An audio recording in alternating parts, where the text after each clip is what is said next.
কেমন আছো তোমরা সবাই? আশা করছি সবাই খুব ভালো আছো, সুস্থ আছো।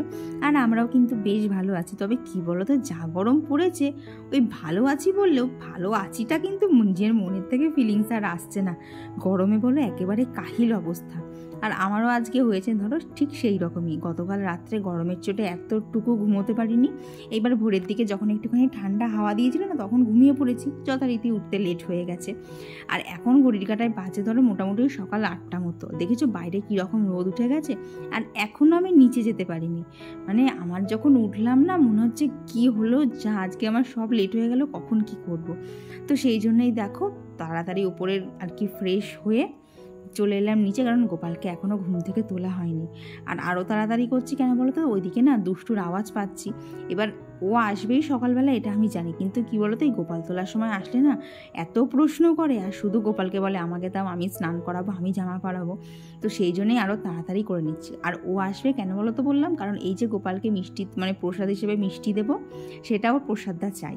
আর সেই প্রসাদের ভাগ ও আবার কেন কাউকে দেবেও না। তো সেই জন্যই বলতে পারো আরও তাড়াতাড়ি করে নিচ্ছি, যাতে ও আসলে আর এখানে জ্বালাতন না করে। আর দেখো ওই যে বলতে বলতে চলেও এসেছে, এসে মিষ্টি দুটো খেয়ে কি আনন্দ। আর এইটা দেখে আমারও কিন্তু যেন খুব ভালো লাগে। আর এমনই না হয়ে গেছে, কোনো একটা ভালো জিনিস হলে না ওকে না দিলে তো ভালোই লাগে না। তারপর সেটা যদি ওর প্রিয় জিনিস হয়, তখন মনে হয় না ঠিক খেয়ে পোষাচ্ছে না, ওকে যদি একটুখানি দিতে পারতাম। তো ওরা তো আগে মোমবাড়ি ছিল, এখন চলে এসেছে, এখন আর সেই দুঃখটা থাকে না। এখন ভালো কিছু হলেই ওকে আর আগে ডাকি, এটা খেয়ে যাবি। আর ও সঙ্গে সঙ্গে চলেও আসে জানো। আর তারপরে এই দেখো ওপরে চলে এসেছি। এসে এই যে আগের দিন বিছানার নিচে যে জামা কাপড়গুলো দিয়েছিলাম, দেখেছো কীরকম একদম ভাজে ভাজে ইস্ত্রি হয়ে গেছে। তো এগুলোকে আজকে তুলে নিলাম, নিয়ে এবার চলো আগে জায়গার জিনিস জায়গায় ঢোকাই। আর কি বলো তো, সারাদিন না এই গরমে গরমে এত কাজ করে না, সন্ধেবেলা আর কাজ করতেই পারি না। আরও কি কষ্ট হয় বলো তো, সন্ধেবেলাটা এই ঘরটাতে আর ঢোকাই যায় না, এত গরম হয়ে থাকে দুপুরের রোদের পর। ওই জন্য না যতটা সম্ভব এইসব গোছ গাছের কাজ আমি সারাদিনে কাজের ফাঁকে ফাঁকেই করে নিই, যাতে মানে সন্ধেবেলা আর ওপরে থাকতে না হয়, সন্ধেবেলা যাতে নিচেতেই থাকতে পারি। তো এই দেখো জামা কাপড়গুলো তোলা কমপ্লিট। এখন বিছানাটাকে মানে অর্ধেকটা পরিষ্কার করা হয়েছিল, দিয়ে না হট করে মনে পড়ে গেল এই ওখানে তো জামা কাপড় ছিল। তো সেই জন্য আবার তুলে নিয়ে করতে হলে এই যে বিছানাটা গোছানো একদম কমপ্লিট। আর ডাস্টিং বলতে না এইখানে শুধু আয়নাটা করলেই হয়ে যাবে, কারণ বাকি এইটুকু গতকাল মানে রাত্রে শোয়ার আগে করে রেখেছিলাম। কারণ ওই যে বলেছিলাম না, কি বলতো রোদের মধ্যে না এতটা করতে মানে প্রত্যেক দিন টোটাল ফার্নিচার করা সম্ভব হয়ে ওঠে না।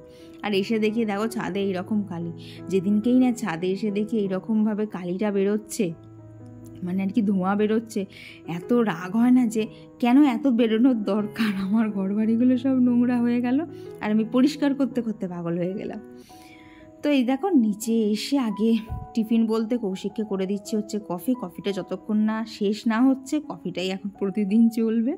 আর এদিকে বাপির টিফিনটাও করে দেবো, তবে একটুখানি পরে, এখনও 9টা বাজেনি আর কি, প্রচণ্ড স্পিডে কাজ করছি। তো দেখো আবার ওপরে চলে এলাম, আর কি ডাস্টিংয়ের কাজটা সম্পূর্ণই বাকি ছিল।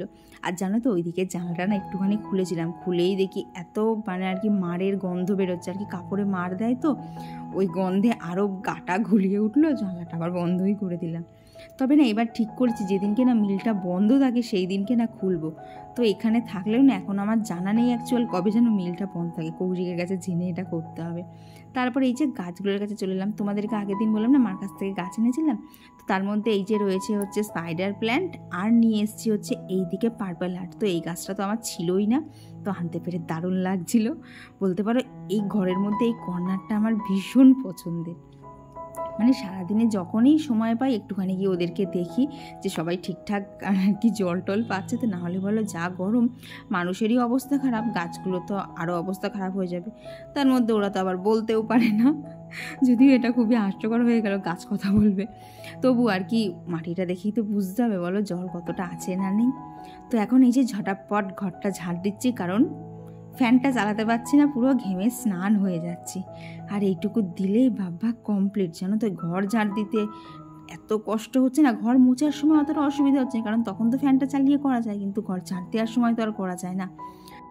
আর এই দেখো ওপরের কাজ কমপ্লিট করে চলে এসেছি নিচে। আর আজকে যেহেতু রবিবার সেই জন্য ওই আর কি চাউমিনের সমস্ত জোগাড় যন্ত্রগুলো দেখলাম কেটে দিয়েছে। আর এদিকে ওর এতক্ষণে বাজার করে আনাও হয়ে গেছে।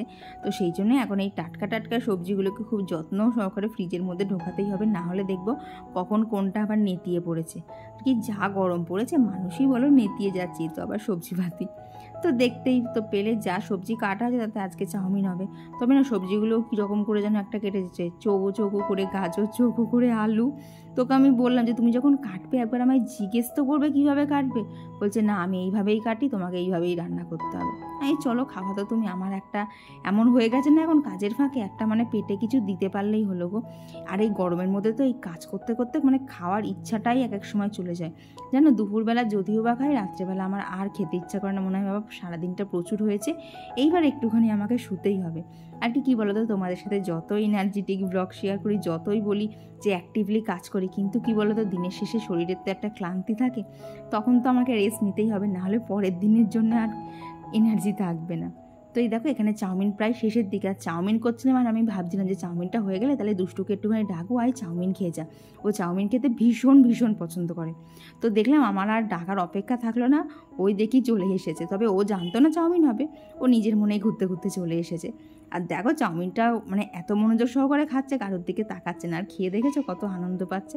কি বলতো দেখবে বাচ্চাদের এইসব আনন্দগুলো দেখলে না এত ভালো লাগে, তখন মনে হয় থাক নিজে একটুখানি কম খেয়ে হলেও ওকে একটু দেই। এই যে হাসি মুখগুলো দেখতে ভীষণ ভালো লাগে বলো। আর তারপর এদিকে রান্না করতে গিয়ে দেখি জিরের গুঁড়োটা শেষ হয়ে গেছিলো, তাই আজকে তো আর রোদে দেওয়া সম্ভব হলো না, তাই একটুখানি ধুয়ে আর কি অনেকক্ষণ আগেই ধোয়া ছিল, ধুয়ে একটুখানি ড্রাই রোস্ট করে গুঁড়ো করে নিলাম। আর এইদিকে শাক ভাজাটাও বার করে নিলাম। এবার চলো ঝটপট রান্নাগুলো শুরু করি। এখন প্রায় ঘড়ির কাটা যেন 11:30 বাজে। আর কি দুষ্টু এসেছিলো, ওর পিছনেও খানিকক্ষণ সময় গেছে। এখন মনে হচ্ছে বাবা কতক্ষণে রান্নাটা শেষ করব। কি বলো তো আমার না 12:30 হয়ে গেলেই আর রান্না করতে ইচ্ছা করে না। তো এদিকে দেখো প্রথমেই বসিয়ে দিলাম হচ্ছে দুধ পটল, কারণ রান্নাটা এত তাড়াতাড়ি হয়ে যায়। আর দেখলো তো মশলার মধ্যে কিছুই না, তেলের মধ্যে একটুখানি জিরে গুঁড়ো, একটুখানি ধনের গুঁড়ো দিয়ে সামান্য জল অ্যাড করে এই যে পটলগুলো দিয়ে কষিয়ে নিয়ে দুধ দিয়ে দিলাম। ব্যাস এবার দুধ পটলটা ফুটুক, ততক্ষণে এদিকে বাকি কাজগুলো কমপ্লিট করে নেব। তবে কি বলতো দেরি করে উঠলে না যদি একটুখানি প্ল্যান মাফিক কাজ করা যায় না, দেখবে সময়ের মধ্যে কিন্তু সব হয়ে যায়। হ্যাঁ একটুখানি দেরি করে উঠলে দৌড়ঝাঁপ হয় ঠিকই, কিন্তু যতই হোক সময়ের মধ্যে তো সব কিছু হয়ে গেল, এটাই বা কম কিসের বলো। বন্ধুরা তোমরা যারা এতক্ষণ আমার ভিডিওটা দেখছো, তোমাদের আজকের ভিডিওটা কেমন লাগছে অবশ্যই কিন্তু জানিও। আর ভিডিওটা ভালো লেগে থাকলে একটা লাইক একটা কমেন্ট করে দিতে কিন্তু একদমই ভুলো না। আর আমার যে সকল বন্ধুরা আজকে আমার ভিডিও প্রথম দেখছো, তোমরাও কিন্তু জানিও তোমাদের ভিডিওটা কেমন লাগছে। আর যদি ভিডিওর ব্যাপারে কোনো সাজেশন অথবা তোমাদের রিকোয়েস্টেড কোনো ভিডিও থাকে সেটাও কিন্তু অবশ্যই জানিও। আমি সবসময় চেষ্টা করব যে তোমাদের মতো করে যাতে তোমাদের সামনে ভিডিওটাকে তুলে ধরতে পারি। আর এই দেখো কাজ করতে করতে না একদম এখন হাঁপিয়ে গেছি, তাই বসে বসে একটুখানি জলই খেয়ে নিলাম। আর এইদিকে দেখো অনেকটা রান্না কমপ্লিট, ওখানে একটা 5 মিশালি সবজির তরকারি, শাক ভাজা, আর ওই দুধ পটলটা তো হয়েই গেছে। আর এদিকে সামনের বাড়ির কাকিমা দিয়ে গেছিলো হচ্ছে অনেকটা রসুন, তো সেটাকেও প্যাকেট থেকে খুলে একটা কন্টেনারের মধ্যে রেখে দিলাম। আর কি ঢাকা দেবো না, এমনি ওই বাটিটার মধ্যে রাখলাম। আর আজকে রান্নার মধ্যে করবো হচ্ছে বাটা মাছ। আর যেহেতু রবিবার তাই ওর পছন্দের মাছই হয়েছে। আমার জানো তো বাটা মাছ খেতে একদমই ভালো লাগে না, বাপির আর কৌশিকের খুব ভালো লাগে। এখন কী করা যাবে বলো, সংসারে থাকা মানেই তো সবার পছন্দ অপছন্দের খেয়াল রাখা। আর দেখবে এই পছন্দ অপছন্দের খেয়াল রাখতে গিয়ে না কখন আমাদের পছন্দ অপছন্দগুলোই না ওদের সাথে মিলেমিশে যায়। তখন মনে হয় থাক না, নিজের আর খেয়ে কী হবে, সবাই খাচ্ছে আনন্দ পাচ্ছে তাতেই খুশি। কি বলতো আমার এইটাই মনে হয়, আমার কি জানি বাড়িতে আসার পর থেকে না মনে হয় যে সবাইকে কি করে খুশি রাখা যায়। ওই নিজে যে এটা খেতে ভালো লাগে ওটা খেতে ভালো লাগে সেই ব্যাপারে না জানো তো আর কোনো ইন্টারেস্ট থাকে না। এমনকি কত মাছ আমি খেতে ভালোবাসি, সেগুলো মাকে বলি মা একটু রান্না করে দেবে, আমার আর নিজের জন্য রান্না করতে ইচ্ছা করছে না, কারণ যে মাছগুলো না আমার পছন্দ সেগুলো অনেক মাছই এই বাড়িতে খাওয়া হয় না, তো কি আর করা যাবে বলো। তবে চলো বাকি কাজগুলো কমপ্লিট করতে করতে তোমাদের সাথে বেশ কিছু কমেন্টও শেয়ার করে নেওয়া যাক। তো আমার আগের দিনের ভিডিওতে সুরভি মণ্ডল ঘোষ দিদিভাই জানতে চেয়েছিল যে বাপি কেন একই টিফিন করে। তো কি বলো তো বাপি তো অনেকটাই ডায়েট কন্ট্রোল করে চলে, তো বাপির সকালবেলা টিফিন বলতে ওই ব্রাউন ব্রেড, তাও আবার একদম গুনে গুনে 4টে, আর তার সাথে দুধ। হ্যাঁ, এইবার আমরা যা টিফিন করি সেটা বাপি খায় না, তবে শুধু একমাত্র চাউমিন হলেই খায়, যেটা দেখলে আজকেও বাপি খেয়েছিল। তো তার আগে বাপিকে তো দুধ আর পাউরুটি দেওয়া হয়ে গিয়েছিল। আর টুম্পা গড়ায় দিদিভাই এত সুন্দর কমেন্ট করেছে যে কি বলবো। তো দিদিভাই বলেছে যে দিদিভাইয়ের সাথে দিদিভাইয়ের মেয়েও আমার ভিডিও দেখে আর আমার মতো করেই সব কিছু গুছিয়ে করার চেষ্টা করে, এবং দিদিভাইয়ের মেয়ে নাকি আমার ভিডিও না দেখলেই চলে না। মানে এটা যে আমার কাছে কতটা ভালো লাগা যে সকলে ছোট থেকে বড় সবার আমার ভিডিও পছন্দ হচ্ছে।